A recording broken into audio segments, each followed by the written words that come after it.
আরও একটি নতুন ভিডিওতে তোমাদের সবাইকে স্বাগত। আলিয়া বিশ্ববিদ্যালয়ের বিভিন্ন ইউজি কোর্সগুলিতে ভর্তির মেরিট লিস্টগুলি প্রকাশিত হয়ে গেছে। তো এই মেরিট লিস্টগুলি তোমাদের কোথা থেকে দেখতে হবে এবং মেরিট লিস্টগুলি বেরোনোর পর পরবর্তী করণীয় কি, অর্থাৎ মেরিট লিস্টগুলি বেরোনোর পর পরবর্তীতে তোমাদের কি কি করতে হবে, এই সমস্ত কিছু বিষয় আজকে আমরা এই ভিডিওর মাধ্যমে জেনে নেব।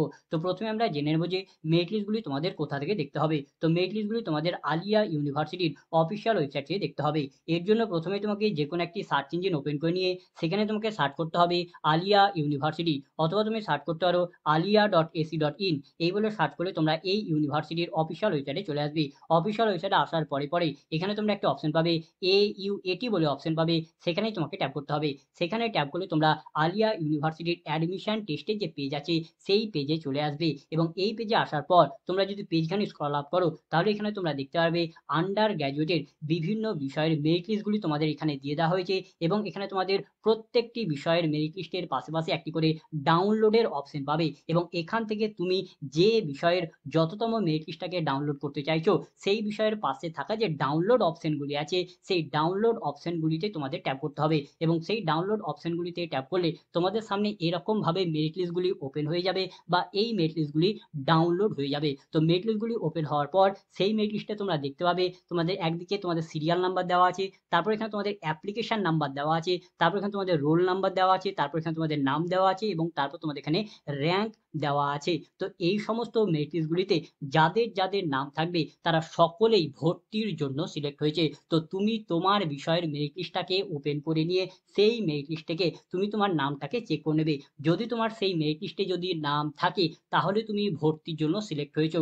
আর যদি তোমার সেই মেরিট লিস্টে যদি নাম না থাকে তাহলে তুমি সেই বিষয়ের সেইতম মেরিট লিস্টে ভর্তির জন্য সিলেক্ট হওনি। তার জন্য তোমাকে পরবর্তী যে সমস্ত মেরিট লিস্টগুলি প্রকাশ করা হবে সেই পরবর্তী মেরিট লিস্টগুলির জন্য অপেক্ষা করতে হবে। এবং যখন পরবর্তী মেরিট লিস্টগুলি বের করা হবে তখন একই রকম ভাবে তোমাকে অফিসিয়াল ওয়েবসাইটে এসে সেই সমস্ত মেরিট লিস্টগুলিকে চেক করতে হবে।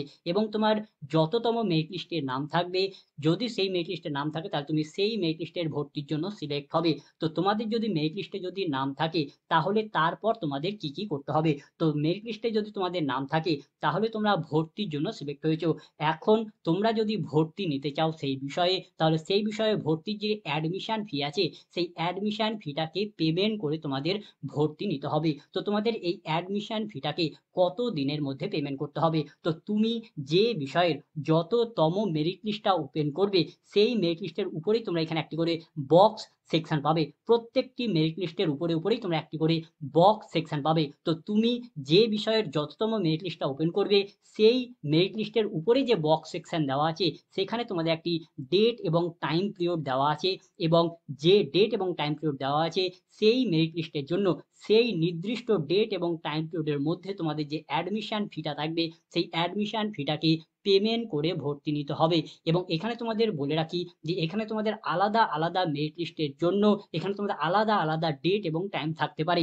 তাই তুমি যে বিষয়ের যততম মেরিট লিস্টটা ওপেন করেছো সেই মেরিট লিস্টের উপরে যে ডেট এবং টাইম মেনশন করা আছে সেই ডেট এবং টাইম ফলো করে তোমাকে সেই মেরিট লিস্টের জন্য অ্যাডমিশন ফি পেমেন্ট করে ভর্তি নিতে হবে। তো তোমাদের এই অ্যাডমিশন ফিগুলি কোথা থেকে এবং কিভাবে পেমেন্ট করতে হবে। তো তোমাদের এই অ্যাডমিশন ফিগুলি আলিয়া ইউনিভার্সিটির যে অ্যাডমিশন পোর্টাল আছে সেই অ্যাডমিশন পোর্টাল থেকে পেমেন্ট করতে হবে। অর্থাৎ তোমরা ভর্তির অ্যাপ্লিকেশন ফর্ম ফিল আপ যেখান থেকে করেছিলে এবং ভর্তির অ্যাডমিশন টেস্টের অ্যাডমিট কার্ডগুলি তোমরা যেখান থেকে ডাউনলোড করেছিলে সেই পোর্টাল থেকেই তোমাদের এই ভর্তির অ্যাডমিশন ফিগুলিকে পেমেন্ট করতে হবে। তো তার লিঙ্ক দেখো, তোমাদের এই যে বক্স দেওয়া হয়েছে এই বক্সেই তোমাদের অ্যাডমিশন পোর্টালের লিঙ্ক দিয়ে দেওয়া হয়েছে। এই লিঙ্কে তোমরা ক্লিক করতে পারো, অথবা তোমরা যে কোনো একটি সার্চ ইঞ্জিন ওপেন করে নিয়ে সেখানে তোমরা সার্চ করতে পারো AUMS.alia.ac.in। এই বলে সার্চ করলে তোমরা আলিয়া ইউনিভার্সিটির অ্যাডমিশন পোর্টালে চলে আসবে। অ্যাডমিশন পোর্টালে আসার পর এখানে তোমরা পাবে রেজিস্টার স্টুডেন্ট, এখানেই তোমাকে ট্যাপ করতে হবে। এখানে ট্যাপ করলে তোমাদের সামনে এরকম একটি পেজ ওপেন হবে এবং তোমাদের একটি ইউজার আইডি এবং একটি পাসওয়ার্ড আছে। তোমরা ফর্ম ফিল আপ করার সময় যে ইউজার আইডি এবং যে পাসওয়ার্ড পেয়েছিলে সেই ইউজার আইডি এবং সেই পাসওয়ার্ড এখানে পুট করে তোমাদের লগ ইন করতে হবে। এবং লগ ইন করার পর যদি তোমাদের মেরিট লিস্টে যদি নাম থাকে, তোমরা যদি ভর্তির জন্য যদি সিলেক্ট হও তাহলে সেখানে তোমরা একটি পেমেন্টের অপশন পেয়ে যাবে। এবং তখন তোমরা যদি ভর্তি নিতে চাও তাহলে সেই পেমেন্টের অপশনে ট্যাপ করে তোমাদের যে পেমেন্টের যে পদ্ধতি থাকে অনলাইনের মাধ্যমে যেভাবে পেমেন্ট করতে হয় তার মাধ্যমে তোমাদের পেমেন্ট করতে হবে। অর্থাৎ তোমরা অ্যাপ্লিকেশন ফর্ম ফিল আপের ফি যেরকম ভাবে পেমেন্ট করেছিলে সেই একই রকম ভাবেই তোমাদের অ্যাডমিশন ফিটাকেও পেমেন্ট করতে হবে।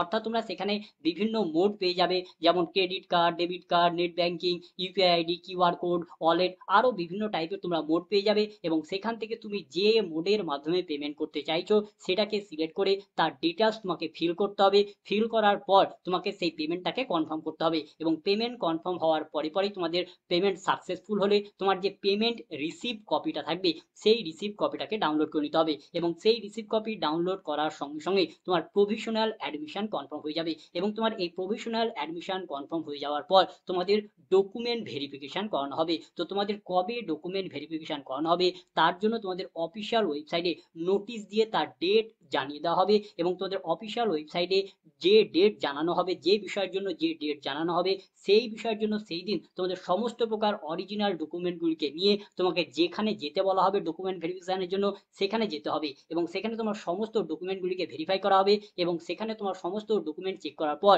যদি তোমার সমস্ত ডকুমেন্ট যদি ঠিকঠাক থাকে তাহলে তোমার অ্যাডমিশনটা ফাইনাল অ্যাডমিশনে কনভার্ট হয়ে যাবে। তো এইভাবেই তোমাদের আলিয়া ইউনিভার্সিটির অ্যাডমিশন ফি পেমেন্ট করতে হবে, তারপর ডকুমেন্ট ভেরিফিকেশন এবং তারপর তোমাদের ফাইনাল অ্যাডমিশন কনফার্ম হয়ে যাবে। তো এইভাবেই তোমাদের সম্পূর্ণ ভর্তি প্রক্রিয়াটি সম্পূর্ণ করা হবে। তো আমরা যখন ভিডিওটা রেকর্ড করছি তখন তোমাদের কেবলমাত্র ফার্স্ট মেরিট লিস্ট প্রকাশ করা হয়েছে। তো এই ফার্স্ট মেরিট লিস্টের ভর্তির যে টাইম পিরিয়ড দেওয়া হয়েছে সেই টাইম পিরিয়ডের মধ্যে ফার্স্ট মেরিট লিস্টের ভর্তি প্রক্রিয়া সম্পূর্ণ হওয়ার পর তারপরে যদি কোনো ফাঁকা সিট থাকে তাহলে তোমাদের পরবর্তী মেরিট লিস্টগুলি প্রকাশ করা হবে। অর্থাৎ ফার্স্ট মেরিট লিস্টের ভর্তি প্রক্রিয়া সম্পূর্ণ হওয়ার পর ফাঁকা সিট থাকলে তোমাদের সেকেন্ড মেরিট লিস্ট প্রকাশ করা হবে এবং সেকেন্ড মেরিট লিস্টেও তোমাদের একটি নির্দিষ্ট টাইম পিরিয়ড দেওয়া হবে এবং সেকেন্ড মেরিট লিস্টে যে সকল ক্যান্ডিডেটদের নাম থাকবে তারা সেকেন্ড মেরিট লিস্টের সময় ভর্তির সুযোগ পাবে এবং সেকেন্ড মেরিট লিস্টের ভর্তি প্রক্রিয়া সম্পূর্ণ হওয়ার পর তারপরেও যদি কোনো ফাঁকা সিট থাকে তাহলে তোমাদের থার্ড মেরিট লিস্ট প্রকাশ করা হবে এবং একই রকম ভাবে তোমাদের থার্ড মেরিট লিস্টেরও ভর্তি প্রক্রিয়া সম্পূর্ণ হওয়ার পর তারপরেও যদি ফাঁকা সিট থাকে তাহলে তোমাদের ফোর্থ, ফিফথ, সিক্স এরকম ভাবে পরপর কন্টিনিউয়াসলি মেরিট লিস্ট প্রকাশিত হতে থাকবে যতক্ষণ না পর্যন্ত কোনো একটি বিষয়ের যতগুলি সিট সংখ্যা আছে সেই সিট সংখ্যা ভর্তি না হচ্ছে ততক্ষণ পর্যন্ত তোমাদের পরপর মেরিট লিস্ট প্রকাশিত হতে থাকবে এবং যততম মেরিট লিস্টে যাদের যাদের নাম থাকবে তারা তততম মেরিট লিস্টের ভর্তির জন্য সিলেক্ট হবে এবং তততম মেরিট লিস্টে তোমাদের একটি নির্দিষ্ট ডেট এবং টাইম দেওয়া হবে। সেই নির্দিষ্ট ডেট এবং টাইম পিরিয়ডের মধ্যে তোমাকে সেই তততম মেরিট লিস্টে যাদের যাদের নাম থাকবে তাদের অ্যাডমিশন ফি পেমেন্ট করে ভর্তি নিতে হবে এবং এই প্রক্রিয়া কন্টিনিউয়াসলি চলতে থাকবে এবং কোনো নতুন প্রক্রিয়া নয়। ফার্স্ট মেরিট লিস্টে যেরকম ভাবে তোমরা ভর্তি নেবে একই রকম ভাবে সেকেন্ড মেরিট লিস্টের সময় একই রকম ভাবে ভর্তি নিতে হবে, থার্ড মেরিট লিস্টের সময় একই রকম ভাবে ভর্তি নিতে হবে। এরকম ভাবে কন্টিনিউয়াসলি পরপর মেরিট লিস্ট বেরোতে থাকবে এবং অ্যাডমিশন ফি পেমেন্ট করে ভর্তি নিতে হবে। তো এই ছিল আজকের ভিডিও। তো ভিডিওটা যদি ভালো লাগে তো লাইক করবে, বন্ধুদের মধ্যে শেয়ার করবে, ভিডিও সম্পর্কিত বিষয়ে কোনো কিছু জানা থাকলে কমেন্ট করবে এবং সাবস্ক্রাইব করে আমাদের সাথে উৎসাহ জাগাবে। ধন্যবাদ।